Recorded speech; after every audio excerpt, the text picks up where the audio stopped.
फिर से 2 लाख रुपए महीना मिनिमम वेज है, कम से कम तनख्वाह बर्तानिया में भी, अमेरिका में भी। पाकिस्तान में कितनी है? 15,000। पाकिस्तान में है 15,000 रुपए। ठीक, अब ये याद रख लें, यहां 15,000 रुपए महीना कम से कम तनख्वाह है।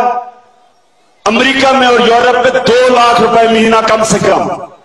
अब ये देखें, दूध यहां बिक रहा है 100 रुपए लीटर, और वो नेस्ले का कितना बिक रहा है?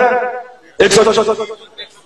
नेस्ले का 1 लीटर का दूध 130 रुपए, 130 रुपए लीटर नेस्ले का। अब अमेरिका में और बर्तानिया में दूध कितने का बिकता है? बर्तानिया में 1 लीटर दूध 40 रुपए का है। अमेरिका में 60 रुपए लीटर है। जिधर 2 लाख रुपए कम से कम तनख्वाह मिनिमम वेज है, वहां देखें कि वो अपने लोगों के लिए सस्ता करते हैं जो चीजें आम आदमी के लिए जरूरी है। तो एक जगह 40 रुपए लीटर, एक जगह 60 रुपए। पाकिस्तान में नेस्ले का कार्टन 130 रुपए लीटर का बिकता है, जिधर सिर्फ 15,000 रुपए कम से कम तनख्वाह मिनिमम वेज है। ये मैं आपको इसलिए चीजें बता रहा हूं क्योंकि ये है, जब करप्शन होती है एक माशरे में तो इंसानों से ये होती है, आप गरीब हो जाते हैं, कौम गरीब हो जाती है, कौम की दौलत कम हो जाती है। ये जो ये याद रखें, जब हुक्मरान करप्शन करता है वो आपके ऊपर टैक्स लगाता है, उसकी चोरी की कीमत आप महंगाई के जरिए अदा करते हैं। तो ये एक नई सोच है, एक नई सोच है कि इंशाल्लाह एक वो हुकूमत आए जो बजाय बैठ के अवाम का खून चूसे, पैसा चोरी करके मुल्क से बाहर ले जाए, मुल्क को मकरूज कर दे, कर्जे ले लेके मुल्क को मकरूज कर दे, कर्जों की किस्तें अदा करने के लिए अवाम पे टैक्स लगा दे, कभी बिजली महंगी, कभी गैस महंगा, कभी खादें महंगी, पैसे पेट्रोल डीजल। तो ये एक मिनट सुने, ये महंगाई याद रखें, ये महंगाई चोरी, हुक्मरानों की चोरी और की कीमत अवाम महंगाई से अपने खून की कीमत अदा करती है। महंगाई से, गुर्बत से, बेरोजगारी से, क्योंकि जब चीजें महंगी होनी शुरू होती हैं, ये याद रखें, जब हुक्मरान करप्शन करता है वो आपके ऊपर टैक्स लगाता है, उसकी चोरी की कीमत आप महंगाई के जरिए अदा करते हैं। अस्सलाम वालेकुम, डॉक्टर दानिश रियल फोकस के साथ हाजिर है। आपने ये 2 वीडियोस देखी, ये इमरान खान साहब की वीडियोस हैं और इमरान खान साहब की स्टेटमेंट है। उसी स्टेटमेंट को लेकर मैं आपको कुछ आदाद शुमार दूंगा। आपने उसमें सुना कि उन्होंने ये कहा कि जी एक तो दूध के हवाले से जो डेयरी मिल्क है, और फिर नेस्ले के हवाले से, फिर वेजेस के हवाले से उन्होंने बताया दुनिया में और इधर पाकिस्तान में ये है, और दूध का फर्क बताया। और उन्होंने ये एक तरफ ये बताया, दूसरी तरफ उन्होंने महंगाई, बेरोजगारी और गुर्बत के हवाले से बड़ी लंबी चौड़ी तमहीद बांधी।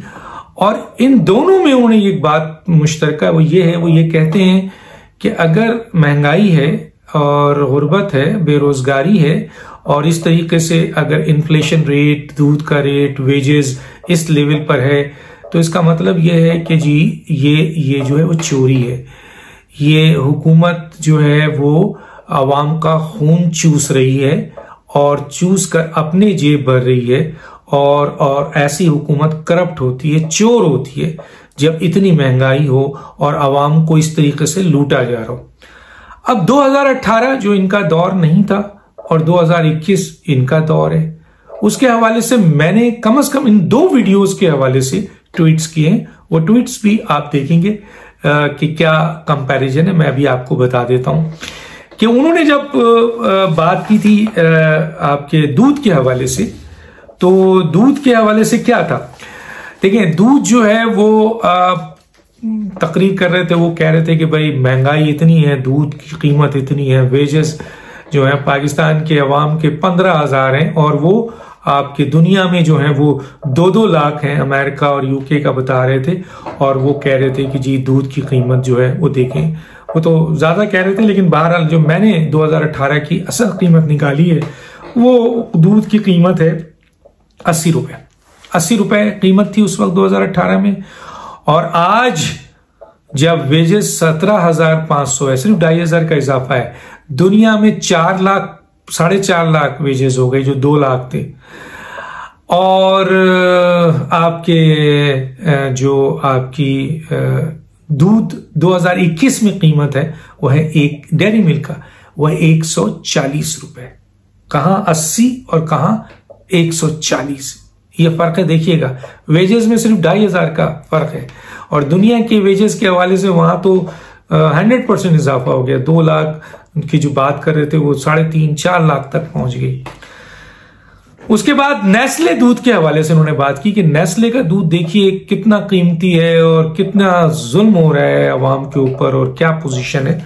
तो नेस्ले का दूध 2018 में था 93, आप मेरे स्क्रीन पे भी देखेंगे जो मैंने ट्वीट्स किए, 93 पर लीटर, 93 रुपीस पर लीटर था। और आज जो है वो 151 रुपीस पर लीटर है 2021 में। तो महंगाई, वेजेस, बैरूनी वेजेस को अगर आप कंपेयर करें 2018 और 2021 में, तो आपकी स्टेटमेंट के मुताबिक जो भी ये कर रहा है वो आवाम का खून चूस रहा है, आवाम के खून चूस कर पैसा निकाल रहा है और अपनी दौलत बढ़ा रहा है। और ऐसे हुक्मरान चोर होते हैं, ऐसे हुक्मरान डाकू होते हैं और ऐसे हुक्मरान आवाम को चूसते हैं, लूटते हैं और उनकी गुर्बत का मजाक उड़ाते हैं। ये आपकी स्टेटमेंट है और ये है कंपैरिजन। अब इस कंपैरिजन में 2018 वाले हुक्मरान ज्यादा जिम्मेदार हैं या आप ज्यादा जिम्मेदार है, एक चीज।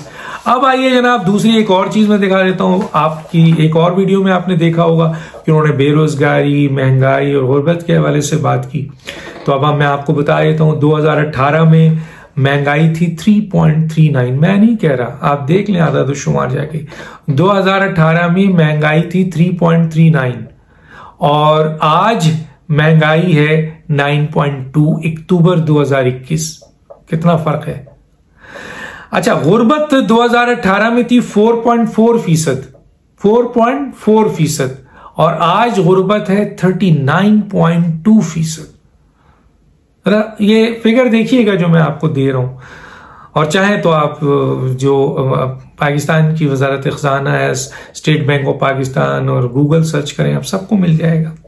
बेरोजगारी 2018 में थी सिर्फ 35 लाख, जिस पर हम उस वक्त की हुकूमत की हजामत कर देते थे।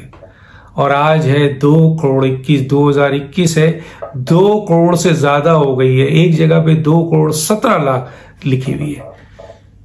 तो ये फर्क है।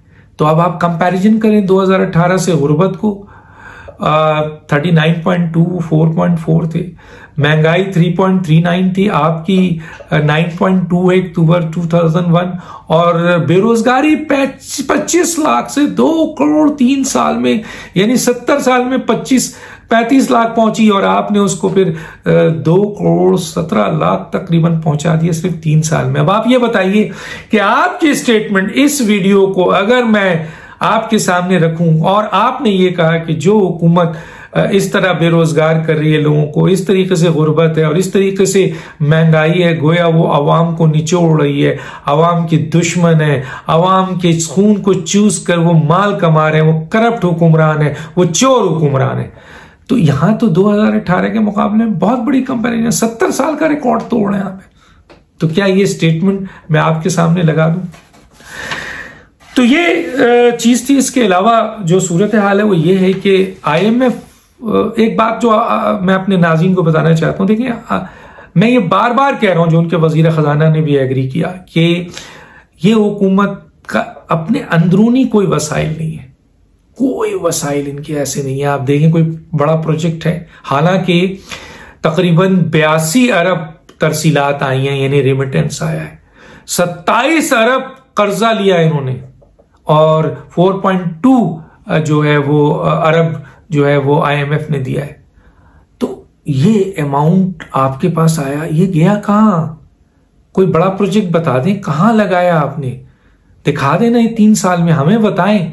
और अगर इतनी खतीर रकम, इतनी बड़ी रकम आपने अगर नहीं लगाई है तो ये फ्लाइट कैपिटल हो रहा है।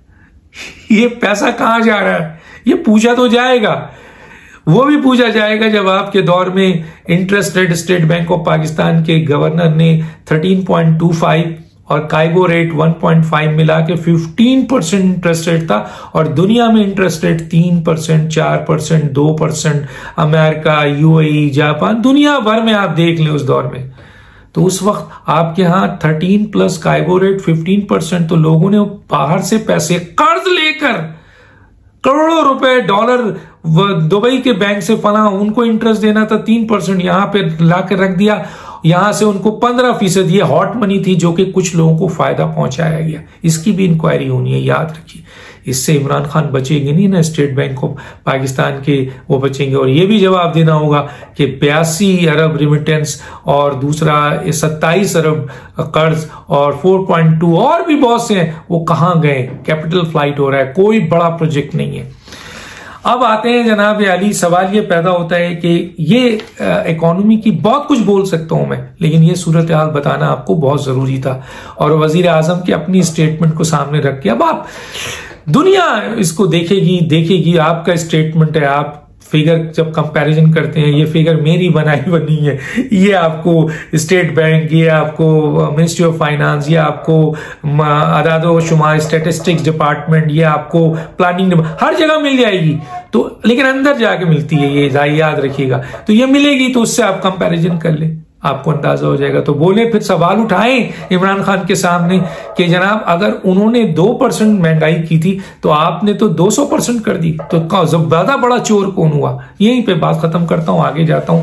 मौजूदा हुकूमत हेड विकेट हो चुकी है, मैं पहले ही कह चुका हूं, इमरान खान हेड विकेट हो चुके हैं और एम्पायर के उंगली का इंतजार है, क्योंकि एम्पायर ने उंगली जब तक नहीं उठानी है उस वक्त तक ये आउट नहीं होंगे।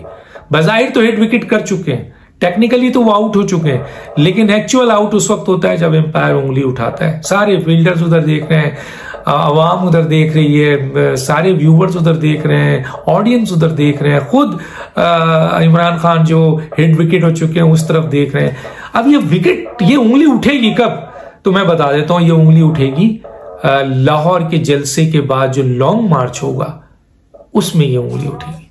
आज आपको बता रहा हूं, मैं पहले ही बता चुका हूं कि 3 बड़े इन तमाम चीजों के लिए राजी हो चुके हैं और इस मुल्क को, इस नाअहल तरीन हुकूमत से जिन्होंने 3 साल में इस मुल्क को मुआशी तौर पर, सियासी तौर पर, आईनी तौर पर, समाजी तौर पर, नजरियाती तौर पर, जमहूरी तौर पर, गवर्नेंस के हवाले से सब जगह तबाह और बर्बाद कर दिया, इंस्टीट्यूशनल क्राइसिस कर दिया है, अहम तरीन इंस्टीट्यूशन को मुतनाज़ा और तकसीम कर दिया है। अब उसके जाने का वक्त है। खुद हेड विकेट हो चुकी है, सिर्फ एम्पायर ने उंगली उठाना है, और वो एम्पायर की उंगली कब उठेगी मैंने आपको बता दिया, बहुत ही अहम। और उस वक्त जब ये लॉन्ग मार्च चलेगा तो कौन कौन उस जुलूस का हिस्सा होगा, कौन लीड कर रहा होगा? मौलाना फजल रहमान साहब तो होंगे, बिल्कुल होंगे।